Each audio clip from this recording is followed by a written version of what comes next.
So the perfect scenario for me would be fighting him in the welterweight division because So you would go up. That way I'm gonna be able to collect my third belt. Ilia Topuria just teased his return, sparking excitement among fans who are anticipating a huge showdown with Islam Makhachev. Ilia Topuria shared on Instagram, "Big news coming soon." Islam Makhachev's camp has also hinted at a major fight in the works, suggesting that the UFC is planning one of the biggest matchups possible for him. The news has fans speculating about a high-profile clash, building anticipation for what could be a massive showdown. Islam's manager, Ali Abdelaziz, said, "This is, I can tell you, the UFC working on a big fight. Islam Makhachev and Ian's name is not involved. Much bigger, one of the biggest fights in the UFC right now they can make. Stay tuned." Ilia Topuria is also looking excited for a fight with Islam Makhachev and has shared an interesting idea to make this fight happen. This bout is one of the most anticipated in the UFC, and fans are excited to see it come together, regardless of the weight class. If you end up fighting Islam this year, hopefully, that's what the fans want. Yeah, Will it be? That's what I want to. Would you fight him at welterweight, or would you want to fight him at lightweight? So the perfect scenario for me would be fighting him in the welterweight division because so you would go up. That way I'm gonna be able to collect my third belt. But also will be a greater scenario to me to fight between 155 and 170 and to create a new belt. Why not calling pound for pound? Because he's the number one, I'm the number two right now. For me, myself, I'm the number one. But yeah, you put two of the best guys in the world, you put the pound for pound belt in the middle. Whoever wins is the best. Damn, so you want to make your own belt, a pound for pound belt. However, Islam Makhachev confirms that a showdown with Ilia Topuria is not set for the White House card. He notes that Topuria is already matched up with another opponent and clarifies that the UFC has no plans to book their fight at this stage. Ислама, если Илья и Гэджи сразятся в главном событии, ты бы согласился бы со главным поучаствовать? Ну, так не принципиально для меня драться со главным или в главном. В начале карьеры я дрался в первом поединке турнира. Так что это не такой принципиальный вопрос для меня. Да, думаю, в Белом доме точно не будет, потому что у него уже есть соперники, и UFC в этом бою пока не заинтересован. У меня уже есть так потенциальные соперники, 3-4 человека в моем дивизионе в 77 килограмм, которые уже, можно сказать, заслужили драться за пояс. Так что я думаю, ближайший 2026 год маловероятный поединок. Ilia Topuria has also confirmed that he is targeting a summer return, though the exact date and location have not been finalized. While there has been speculation about a possible White House card, nothing is confirmed for him, and he has made it clear that decisions regarding venue and opponent are up to the UFC. For now, no official details are attached to his next fight, but he expects to compete this summer and is prepared whenever the call comes. Where are you fighting? In summer, hopefully. Summer. Yeah. Well, define summer, because I'm going to ask you, man, the White House card. White House? If I'm fighting in the White House, I don't know.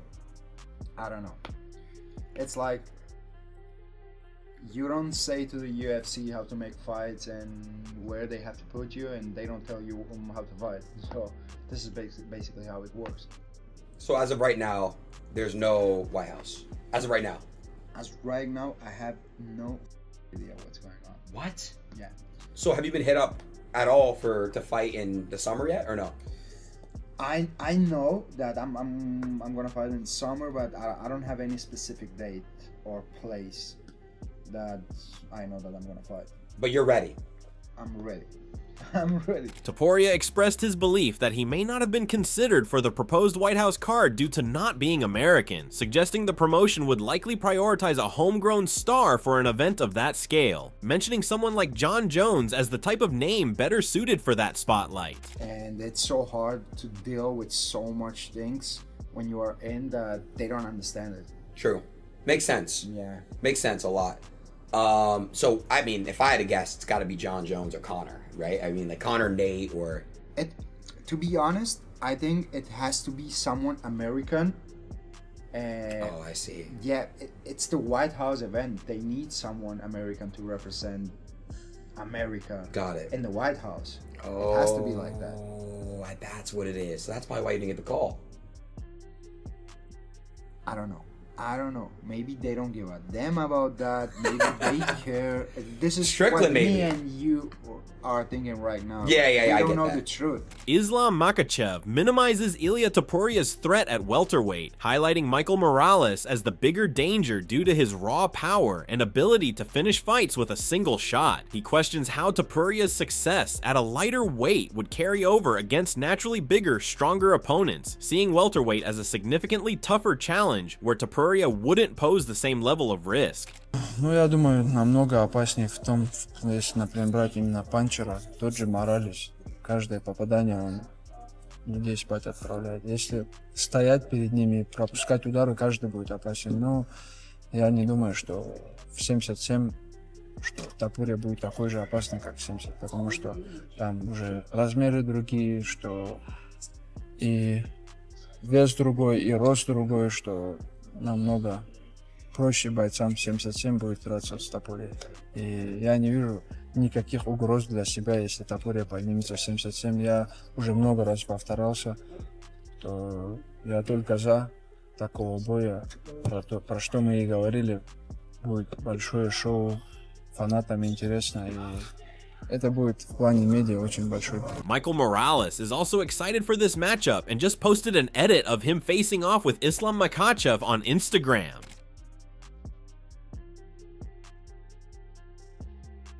Michael Morales dismisses Islam Makhachev as a threat and openly expresses a lack of respect for him, emphasizing that he sees him as just another fighter and refuses to idolize him despite his reputation. No la pelean, o sea, no una amenaza, pero tampoco le tengo mucho respeto, que digamos, ¿me entiendes? Él es un deportista igual que yo, él es una persona igual que yo, sangre igual que yo, así que simplemente lo único que yo quiero es quitarle el título. Que él puede tener su legado, su historia, pero eso es de él, no es mío, ¿me entiendes? Lo mío es lo mío, yo he trabajado muy fuerte por lo que yo quiero y pues no le voy a dar ese respeto de que eres el campeón, todos los honores del mundo, no, yo quiero ser campeón, ¿me entiendes? Entonces en mi cabeza está de que pues voy a trabajar muy fuerte para quitar el título a alguien, no me voy a poner a decir o a idolatrar a alguien que pues, todo el mundo lo admira. The rumors are also circulating that Islam is almost booked to fight Michael Morales for a welterweight title fight in July, but nothing is confirmed yet. Les tengo una novedad ahorita que me topan el tema de UFC rápido. Michael Morales, 11 de julio aquí en Las Vegas por el título. Muy bien. Así de rápido. Así. No que yo no puedo decir, va a pelear en la Casa Blanca, no va a pelear en la Casa Blanca, por favor. Va a pelear por el título. El 11 de julio, Mira. aquí en Vegas. Muy bien. ¿Eh? Meanwhile, Kamaru Usman reveals that there are differing opinions behind the scenes about Islam Makhachev's next opponent. Usman makes it clear that a fight with Islam is the matchup he wants most, seeing it as a major opportunity for both fighters and a significant win for the promotion. He notes that discussions are ongoing, but right now, honestly, I really don't know. The Islam fight was obviously what I wanted, and what I felt would have been great, not just for me, not just for Islam, but would have been great for the company, would have been great for the world to see that. Because listen, people count me out day in and day out, and for some reason, we've had conversations, but Hunter Campbell feels differently, and Hunter Campbell is like, maybe not. He wants to go a different rate. We don't know yet. You know, it's still not. They haven't come out and said, okay, Islam is going to get this guy, or Islam is going with me. But it's been a tumultuous back and forth with getting that done. Daniel Cormier also considered Kamaru Usman a major threat to Islam Makhachev. He pointed to Usman's championship record and recalled how competitive he had been against Khamzat Chimaev, even while fighting above his natural weight. So Islam Makhachev told us that the Kamaru Usman is the toughest challenge at welterweight.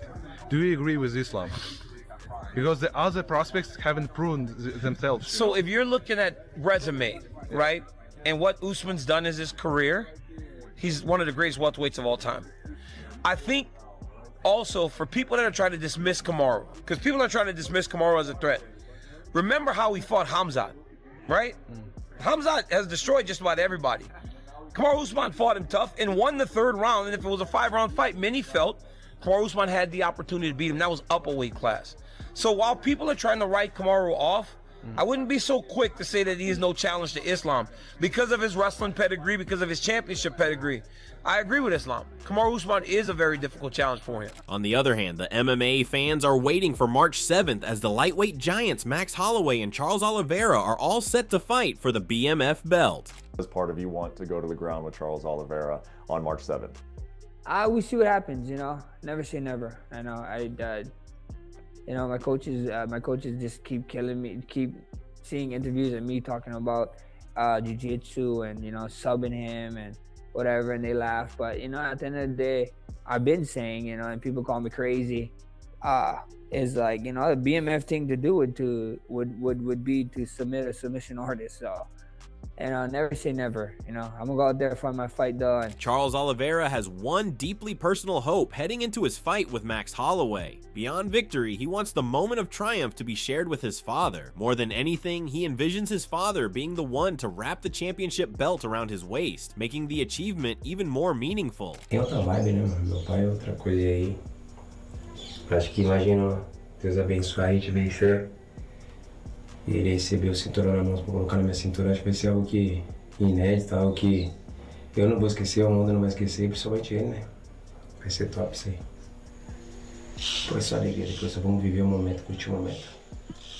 Charles Oliveira even sees himself as embodying the BMF spirit beyond just holding a title. He reflects on the obstacles he has faced and the resilience he's shown, emphasizing that enduring life's challenges proves his toughness. For Oliveira, it's his journey and determination that define him as a BMF, not the championship belt alone. I'm curious, what does a BMF belt mean to you?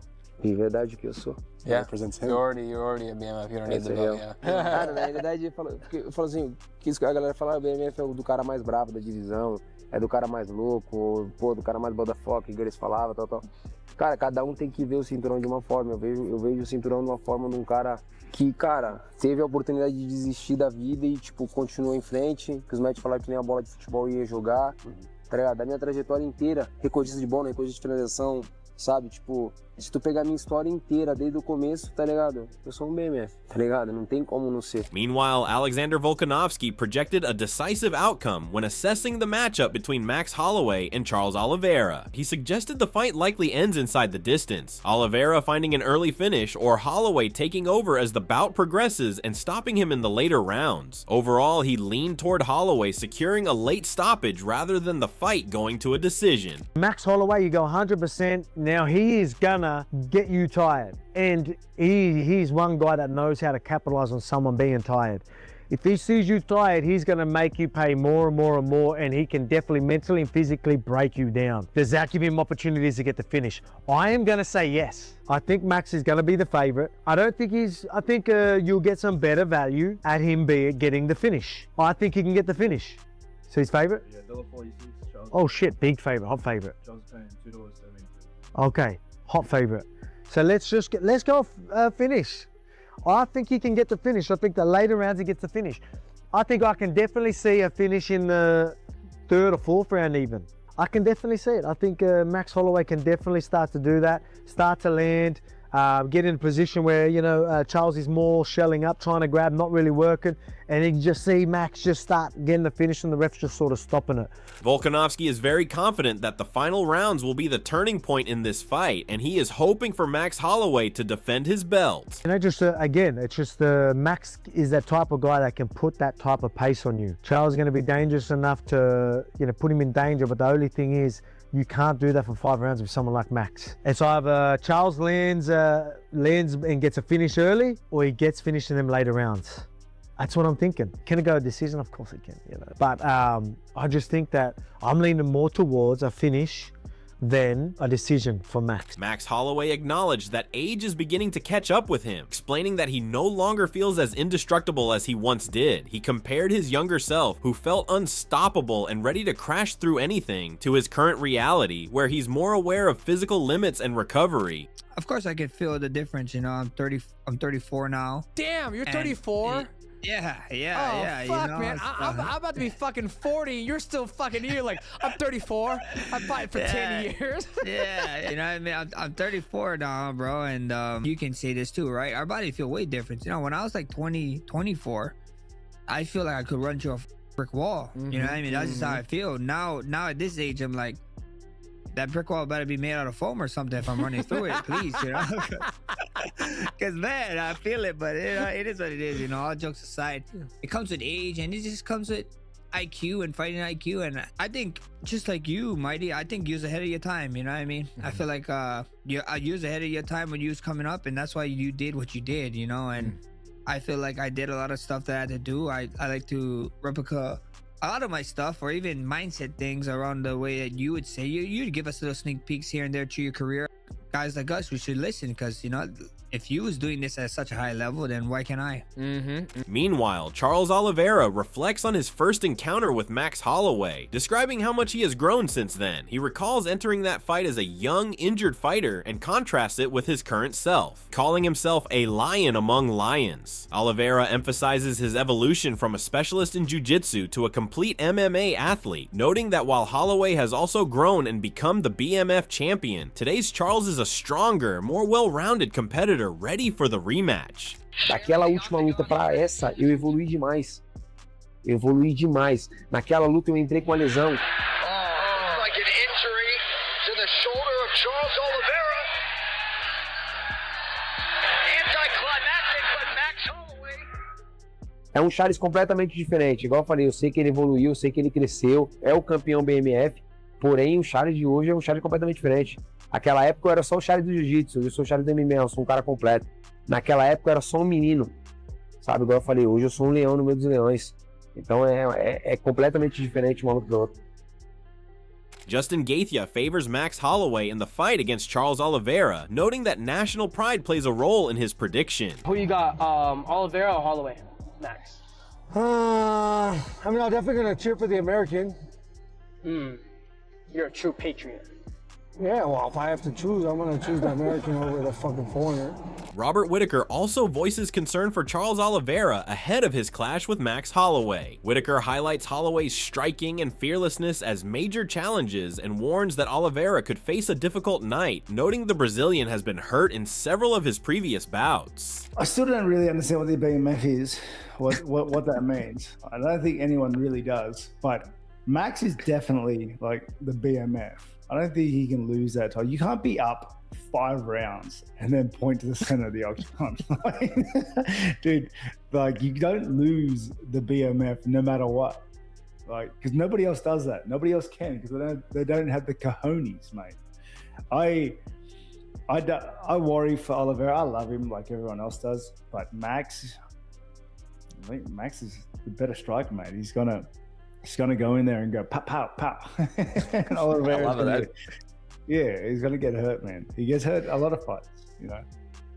MMA pros are buzzing about the showdown, giving the edge to Max Holloway over Charles Oliveira. They highlight Holloway's power, timing, and rhythm at lightweight, while pointing out Oliveira's chin as a potential weakness. Analysts also rank Holloway among the greatest featherweights ever, alongside Jose Aldo and Alexander Volkanovski. You think it's going to be one-way traffic. Who's directing it and why? I think Max Holloway is about to beat the soul out of Charles Oliveira. I think this move up to lightweight is huge for him. He has more power. He drops Dustin Poirier in their third fight in the first round. I would pick Ilia Topuria to beat him if they end up running it back. But at 155, if he gets this win, like, maybe I'm more interested. He's got pop in his shots now. And I think that's just hugely problematic for Charles, who's never had a great chin. I think he's lost 11 fights and 9 of them he's been stopped. I'm favoring Max too. It's almost like a muscle memory type thing. Once he starts getting into a rhythm, we saw that with the Justin Gaethje fight. He's so good when he starts to really get his timing. And I do think Oliveira looks a little bit like he's slipping at a faster rate than Max. He gets hit a lot. I mean, Max gets hit a lot too. To do what he did against Gaethje at 300, you're like, dude, this guy is